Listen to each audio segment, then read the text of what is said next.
अंमली पदार्थ विरोधी पथक गुन्हे शाखा ठाणे शहरानं मोठी कारवाई करत तब्बल 4,12,40,00,000 रुपये किमतीचा एमडी ड्रग्सचा साठा जप्त केलाय। या प्रकरणात 3 आरोपींना अटक करण्यात आली आहे। 23 मार्च रोजी चरई परिसरात एमटीएनएल ऑफिस समोर सापळा रचून पोलिसांनी ही कारवाई केली।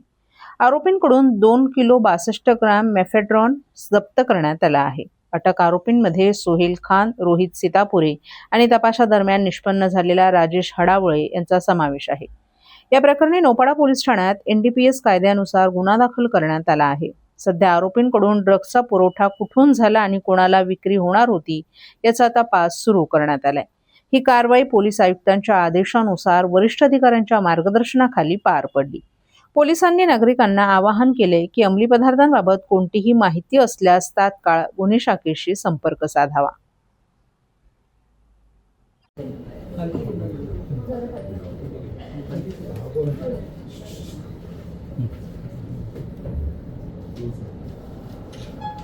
अंमली पदार्थ विरोधी पथकाचे पोलीस हवालदार गिरीश पाटील यांना गोपनीय माहिती मिळाली होती की काही सध्या ठाण्यामध्ये मेफेड्रोन एमडी हा अंमली पदार्थ विक्रीसाठी येणार आहे। त्या अनुषंगाने अंमली पदार्थ विरोधी पथकाचे पोलीस निरीक्षक जनार्दन सोनवणे आणि त्यांच्या टीमने सापळा कारवाई आयोजित केली, ज्यामध्ये 3 आरोपींना अटक करण्यात आलेली आहे। सोहेल खान, रोहित सीतापुरे आणि राजेश हडावळे यांच्याकडून 2 किलो 62 ग्रॅम एमडी मेफेड्रोन हा अंमली पदार्थ जप्त करण्यात आले, ज्याची किंमत 4,12,00,000 इतकी आहे। सदरचे आरोपी सध्या पोलीस कोठडीत असून त्यांचा 28 तारखेपर्यंत पोलीस कोठडीत रिमांड आहे। त्याची फॉरवर्ड आणि बॅकवर्ड लिंक आम्ही आता शोधत आहे की सदर क्रमांक त्यांनी कोणाला विक्रीसाठी आणला होता, कुठून आणला होता, कुठं तो बनवला गेला, याच्या अनुषंगाने देखील अंमली पदार्थ विरोधी पथकाचे पथक तपासत। आरोपीचं बॅकग्राऊंड सुद्धा आम्ही सध्या सर्च करत आहे। यापूर्वी काय त्यांच्यावर गुन्हे दाखल नाही, सर्व ऑनलाईन आणि बाकीच्या अनुषंगाने त्यांची माहिती घेत आहे। 28 तारखेपर्यंत अजून आरोपी आहेत, अजून आरोपी असण्याची शक्यता आहे, त्या अनुषंगाने देखील तपास करतात। हिंदी में सर, एक मिनट।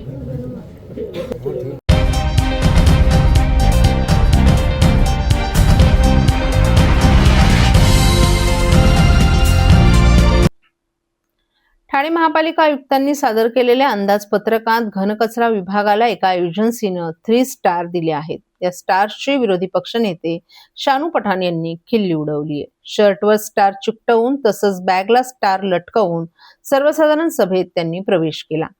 ठाणे महानगरपालिकेचं अंदाजपत्रक आयुक्त सौरभ राव यांनी सादर केलं असून या अंदाजपत्रकावर सध्या सभागृहात चर्चा झाली। या अंदाजपत्रकात घनकचरा विभागाचं कौतुक करून एका एजन्सीनं 3 स्टार मानांकन दिलं आहे। या मानांकनाची शानू पठाण यांनी खिल्ली उडवली। छातीवर 3 तारे आणि बॅगला 3 तारे लावून शानू पठाण हे सभागृहात प्रवेश करते झाले। यावेळी पत्रकारांशी बोलताना शानू पठाण यांनी घनकचरा विभागाचं कौतुक व्हावं हा एक विनोदच आहे, कारण ठाणे शहरात कदाचित कचरा दिसत नसेल, परंतु मुंब्रा, कौसाने, दिवा भागात कचरा वहनाची व्यवस्थाच नसल्यानं कचऱ्याचे ढीग लागलेले दिसत असल्याचं त्यांनी सांगितलं। हे स्टार देताना एजन्सीनं कोणत्या दुर्बिणीतून पाहिलं असेल ती दुर्बीण आम्हालाही द्या अशी त्यांनी टीका केली। दरम्यान 62 कोटींच्या ग्रीन कर्ज रोख्यानंतर घनकचरा 5 स्टार होणार का असा सवालही त्यांनी उपस्थित केलाय। आरोप किए हैं, किस तरह से आरोप है आपने? सर ये मैं आरोप नहीं कर रहा हूँ, शर्ट पे जो 3 स्टार आरोप मैं नहीं कर रहा हूँ। घन कचरा विभाग ने एक मजाक करके सर्वे करके थाने महानगर पालिका को 3 स्टार दिया है। मैं नहीं कर रहा हूँ, ये बुक के अंदर किताब में लिखा है बजट की। मैंने 3 स्टार लगा, ये 3 स्टार है। थाने महानगर पालिका को जब 3 स्टार की रेटिंग दी जा रही है, जो एजेंसी सर्वे करके ये रेटिंग दी है, मेरा उसमें सवाल है, क्या वो मुमरा और दीवा प्रभाग समिति में और मुमरा प्रभाग समिति ने नहीं की? हमारे पास ट्रांसफर स्टेशन नहीं है, ये रोड पे मुख्य कचरा रहता है कई दिन। ये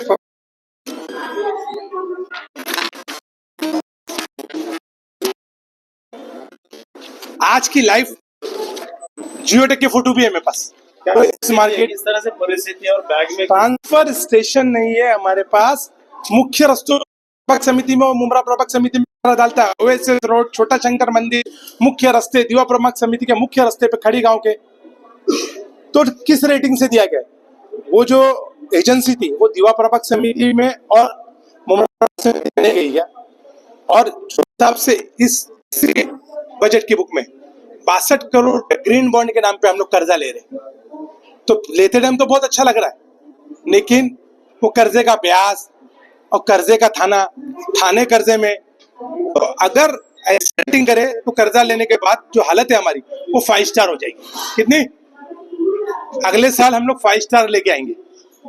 एक तरफ हमारे डेप्यूटी चीफ मिनिस्टर माननीय एकनाथ शिंदे सर कोटी रुपये करोड रुपये ठाणे करण्यात देतात, आणि तुम्ही एक तरफ ग्रीन बॉन्ड नावावर कर्ज घेतात। समजला नहीं आम्हाला। तो एक कौन सी दूरबीन से जो एजेंसी ने सर्वे की थी वो मैं देखने आया, और खासतौर से सभागृह के अंदर लेके जा रहा हूँ स्टार लगा के, ताकि सदस्यों को भी मालूम पड़े कि हमें स्टार मिला है 3 स्टार। तो दीवा प्रभाग समिति के नगर सेवक और मुमरा प्रभाग समिति के नगर सेवक की तो शिकायत ही पानी और कचरा है, तो ये रेटिंग कैसे मिली? वो दूरबीन कौन सी थी जो उनको, वो दूरबीन मुझे भी देखना है, ताकि वो दूरबीन के जरिए से मैं दीवा प्रभाग समिति और मुमरा प्रभाग समिति देख सकूं। आप क्या रेटिंग दोगे ये जो महानगरपालिका कहते हैं? मैं नहीं, दिवाकर आणि मुमराकर आणि ठाणेकर -3 स्टार देने वाला। कितने? -3 स्टार।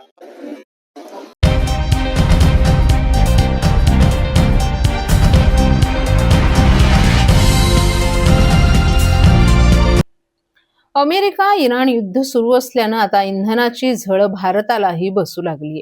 ठाणे शहरात पेट्रोल टंचाई सदृश्य परिस्थिती निर्माण झाली असून शहरातील वाहन चालकांमध्ये पेट्रोल डिझेल संपला या अफवेने वाहन चालक पंपांकडे धाव घेत असल्याचं चित्र पाहायला मिळते। पंपांवर दुचाकी आणि चारचाकी वाहनांच्याही मोठ्या रांगा लागत असून वाहन चालकांकडून इंधनाच्या टाक्या भरून घेतल्या जात आहेत।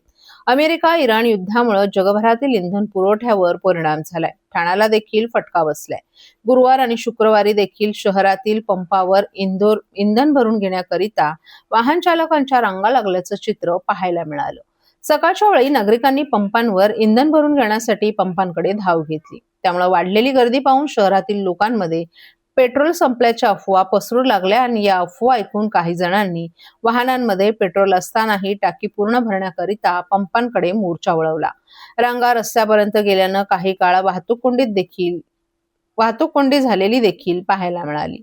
तेल पेट्रोल पंप परिसरात 2 पंप जवळजवळ असल्याने या दोन्ही पंपांवर वाहन चालकांनी मोठ्या रांगा लावल्या होत्या। मात्र पेट्रोल मुबलक मिळत असल्यानं काही वेळानं शहरातील रांगा कमी आल्या।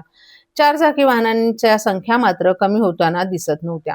सकाळी एका वाहिनीनं ठाण्यातील पेट्रोल पुरवठा संपल्याची बातमी दाखवल्यानं शहरात पेट्रोल भरण्याकरिता लोकांनी धावपळ सुरू केली। पेट्रोल संपेल म्हणून हातातली कामं सोडून काही जण पंपावर गेले। मखमली तलाव येथील पेट्रोल पंप कर्मचाऱ्यांना पंपावर नेहमीप्रमाणेच आजही गर्दी असल्याचं सांगितलं, परंतु रोजच्या प्रमाणात बहुतांश वाहन चालक जादाचं पेट्रोल भरून घेत होते असाही दुजोरा दिलाय। नमस्कार, मी अभय गोकाणी, व्यवस्थापक गणेश ऑटोमोबाईल और बाबूभाई पेट्रोल पंपचा मालक। मी एक विनंती करतो लोकांना तुमच्या मीडियामार्फत की तुम्ही पॅनिक होऊ नका, घाबरून स्वतःच्या गाड्यामध्ये का कॅनमध्ये का कसं बाटल्यामध्ये का पण पेट्रोल किंवा डिझेल तुम्ही घेऊ नका। भरपूर स्टॉक आहे आणि रोज प्रत्येक पेट्रोल पंपावरती सप्लाय चालू आहे। भारत पेट्रोलियमचा पंप असो की HP चा पंप असो की इंडियन ऑइलचा पेट्रोल पंप असतो, तुमची जेवढी रिक्वायरमेंट आहे रोजची तेवढंच तुम्ही माल घ्या, पण टाक्या फुल करून घाबरून लाईन नका वागू आणि तुमच्या वेळ वाया नका घालू लाईनीमध्ये। अजूनपर्यंत जेव्हापासून 28 फेब्रुवारी 2026 पासून वॉर सुरू झाला आहे तेव्हापासून आज 27 तारीख आहे, 27 तारखेपर्यंत आमचा पंप ड्राय झाला नाही आहे। रोज कंपनीकडनं माल येतो, सप्लाय होता। म्हणून आणखी मी तुम्हाला लोकांना सर्वांना पब्लिकना तुमच्या माध्यम थ्रू विनंती करतो की कोणी पॅनिक होऊन पेट्रोल पंपावरती रश करू नका, लाईन लावू नका। पेट्रोल मिळतील, सगळे पेट्रोल पंपावरती पेट्रोल मिळतील। आणि तुमच्या समोर आता टँकर खाली होते, तुम्ही ते पण बघून घ्या। टँकर पण त्याच्या पण तुम्ही बघून शूटिंग करून घ्या, टँकर पण खाली होतं तिकडे। आता हे टँकर खाली करून जाणार परत आणि तिकडनं परत दुसरी टँकर भरून येणार।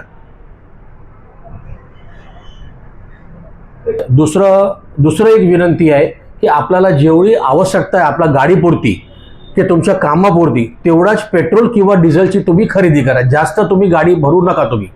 तुम्हाला पेट्रोल आज पण मिळेल, उद्या पण मिळेल आणि परवा पण मिळतील. थँक्यू.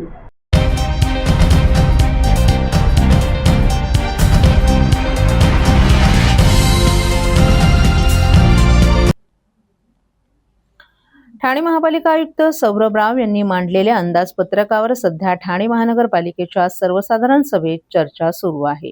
बुधवारी झालेल्या चर्चेत अनेक नगरसेवकांनी पाणी कचरा या विषयावरच सर्वाधिक भाष्य केलं. त्याकडे पाहता ठाणे महानगरपालिकेला मूलभूत सुविधा गेल्या 30 वर्षात निर्माणच करता आल्या नाहीत हे स्पष्ट झाले. पाण्यासारख्या मूलभूत गरजेची पूर्तता करण्यासाठी ठाणे महानगरपालिकेला धरण बांधता आलं नाही.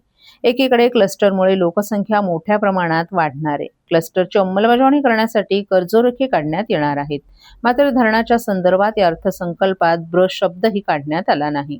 सरकारी अनुदानाच्या भरोशावर पालिका चालवण्याचा विचार करणाऱ्या ठाणे महापालिकेचा अर्थसंकल्प म्हणजे दात करून पोट भरण्याची कार्यशाळा आहे, अशा शब्दात राष्ट्रवादी काँग्रेस शरद पवार पक्षाचे जिल्हा अध्यक्ष मनोज प्रधान यांनी अर्थसंकल्पाची चिरफाड केली आहे. दरम्यान धर्मवीर आनंद दिघे यांच्या नावानं राजकारण या शहरात केलं जातंय. मात्र 2 वर्षांपूर्वी 5 कोटी रुपये त्यांच्या स्मारकासाठी ठेवणाऱ्या प्रशासनानं यंदा त्यांच्या नावाचा उल्लेखही केला नाही. ही बाब ठाणेकरांना पटणारी नसल्याचंही प्रधान यांनी सांगितलं. ठाणे महानगरपालिकेच्या अर्थसंकल्पावर मनोज प्रधान यांनी अत्यंत अभ्यासपूर्ण मत नोंदवले. सौरभ राव यांनी 2026-27 या आर्थिक वर्षासाठी 6,221.12 कोटी रुपयांचा अर्थसंकल्प सादर केला होता. यामध्ये कोणतीही करवाढ न करता निवासी मालमत्ता करावर दंड आणि व्याजात 90% सूट देणारी अभय योजना जाहीर केली आहे. हा अर्थसंकल्प रस्ते, मेट्रो, क्लस्टर योजना आणि ग्रीन ठाणे या पायाभूत सुविधांवर केंद्रित असल्याचं त्यांनी सांगितलं. एकूणच अर्थसंकल्प 6,221.12 कोटी असून रस्ते, पूल, आरोग्य, शिक्षण आणि पर्यावरण, पूर्व द्रुतगती महामार्ग विस्तार, आनंदनगर साकेत उन्नत मार्ग, ठाणे बोरिवली बोगदा आणि कोस्टल रोड यावर या अंदाजपत्रकात भर देण्यात आली आहे. प्रत्यक्षात 336 कोटी 35 लाख एवढंच उत्पन्न मिळालं. म्हणजेच डिसेंबर 2025 अखेरपर्यंत 383.65 कोटी रुपयांची तूट आली होती. म्हणजे 40% कमी वसुली झाली होती. यंदा हे उत्पन्न 12,200 कोटी गृहीत धरण्यात आलं आहे. त्याच अनुषंगानं पाहिलं तर साधारणतः 40% तूट पकडली तर 480 कोटी रुपयांची तूट अपेक्षित धरावी लागेल. ही तूट कशी भरून काढली जाईल याबाबत कोणत्याही प्रकारचं भाष्य करण्यात आलं नसल्याचंही प्रधान यांनी सांगितलं. सभागृहात अर्थसंकल्प मंजूर होईलच यामध्ये शंका नाही. मात्र त्या दरम्यान जे नगरसेवक आपले म्हणणे मांडत आहेत त्याचाही विचार करणं गरजेचं आहे. अनेक नगरसेवकांनी ठाणे महानगरपालिकेच्या कारभारावर अप्रत्यक्ष टीकाच केली आहे. असं सांगत मनोज प्रधान यांनी पाण्यासाठी 448 कोटींची तरतूद केली असून या पैशातून नवीन पाण्याच्या टाक्या बसवण्यात येणार असल्याचं सांगितलं. तसंच जुन्या जलवाहिन्या बदलून नवीन जलवाहिन्या टाकण्यात येणार आहेत. एकंदरीत पाण्यासाठी एवढा खर्च केला जात असताना नव्यानं टाकल्या जाणाऱ्या जलवाहिन्यांमध्ये पाणी कुठून येणार? महापालिकेच्या स्थापनेपासून आपण मुंबई महानगरपालिकेच्या ओंजळीतून पाणी पित आहोत. मुंबई महानगरपालिकेची धरणं आहेत. अगदी अलीकडच्या काळात स्थापन झालेल्या म्हणजेच ठाणे महापालिकेच्या तुलनेत नवीन असलेल्या नवी मुंबई महानगरपालिकेनं मोरबे हे धरण विकसित केलं असून आणखीन एक धरण विकसित करण्याचीही त्यांची तयारी आहे. मग 6,000 कोटींची उड्डाणं घेणाऱ्या आपल्या ठाणे महानगरपालिकेला स्वतःचं धरण का बांधता आलं नाही? डॉक्टर जितेंद्र आव्हाड आणि आपण तत्कालीन जलसंपदा मंत्री पद्मसिंग पाटील यांच्या माध्यमातून ठाण्यासाठी शाई आणि काळू धरण मंजूर करून आणलं होतं. आज क्लस्टरसाठी कर्जरोखे काढले जात असतील तर धरणासाठीही काढाव्यात असंही त्यांनी सांगितलं. दरम्यान शिक्षण विभागासाठी 364.27 कोटी रुपयांची तरतूद करण्यात आली आहे. परंतु पालिकेच्या शाळांचा पट कधी बघितला आहे का? आज झोपडपट्टीतील मुलंही पालिका शाळेत जाण्यास तयार नाहीत. त्यांना पोषण आहार दिला म्हणजे आपलं काम झालं अशी मानसिकता शिक्षण विभागाची असून त्याऐवजी दर्जेदार शिक्षण देण्यासाठी PPE तत्वावर मोठ्या संस्थांना शाळांच्या इमारती भाडेतत्वावर देऊन 50% मुलांना मोफत शिक्षण देण्याची अट घातली तर शिक्षणाचं उद्दिष्ट सफल होईलच, शिवाय पालिकेला उत्पन्नही मिळेल अशी सूचनाही प्रधान यांनी केली आहे. या संदर्भात बुधवारी आपल्या नगरसेवकांनी सभागृहात भूमिका मांडली आहे. शुक्रवारच्या महासभेत गटनेते अभिजित पवार, विरोधी पक्षनेते शानू पठाण आणि महिला अध्यक्षा तथा नगरसेविका मनीषा भगत या शहराच्या दृष्टीनं सूचना करतील, असंही प्रधान यांनी सांगितलं.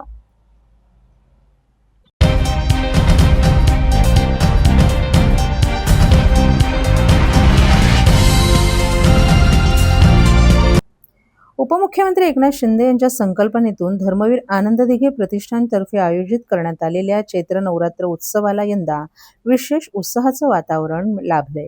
या उत्सवात केंद्रीय मंत्री प्रतापराव जाधव यांनी उपस्थित राहून देवीचं दर्शन घेत मनोभावे आरती केली. उत्सवस्थळी भक्तिकांची मोठी गर्दी उसळली होती. पारंपरिक ढोलताशांच्या गजरात आणि भक्तिमय वातावरणात देवीची आरती पार पडली. यावेळी शिवसेनेचे सचिव संजय मोरे यांनी प्रतापराव जाधव यांचं पुष्पगुच्छ देऊन स्वागत केलं. देवीचं दर्शन घेतल्यानंतर मन प्रसन्न झाल्याची भावना जाधव यांनी व्यक्त केली आहे. नवरात्रीसारख्या पवित्र उत्सवातून समाजात सकारात्मक ऊर्जा निर्माण होते, असंही त्यांनी सांगितलं. यानंतर त्यांनी उपस्थित शिवसेना कार्यकर्त्यांशी संवाद साधत त्यांच्या समस्या, स्थानिक प्रश्न तसंच विविध विकास कामांबाबत चर्चा केली. धर्मवीर आनंद दिघे यांच्या कार्याची परंपरा जपत आयोजित करण्यात आलेल्या या उत्सवामुळे परिसरात धार्मिक आणि सामाजिक एकोपा वृद्धिंगत होत असल्याचं मतही उपस्थितांनी व्यक्त केलं. यावेळी संजय सोनार, जयप्रकाश कोटवानी, शिवसेना विभाग प्रमुख संतोष बोडके, प्रशांत पाटील यांच्यासह शिवसेनेचे इतर पदाधिकारी आणि कार्यकर्तेही मोठ्या संख्येनं उपस्थित होते. तसंच नागरिकांनी देखील मोठ्या संख्येनं उपस्थित राहून देवीचं दर्शन घेत या उत्सवाचा आनंद लुटला.